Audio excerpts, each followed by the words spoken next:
Hello friends, అందరూ ఎలా ఉన్నారు? బాగున్నారా?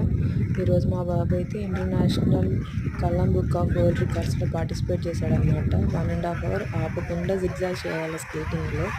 ఫైనల్లీ వీడు బాగా కంప్లీట్ చేశాడు. పాపం చాలా కష్టపడ్డారు పిల్లలందరూ. అయితే మంచి ఎండ, పాపం అందరూ ఆపకుండా 1.5 అవర్, చిన్న పిల్లల నుంచి పెద్దవాళ్ళ దగ్గర చాలా కష్టపడి ట్రై చేశారు. అందరూ సక్సెస్ఫుల్గా చేశారనమాట. మా బాబుకి కూడా అవార్డు వచ్చింది. So congrats him. Thank you so much.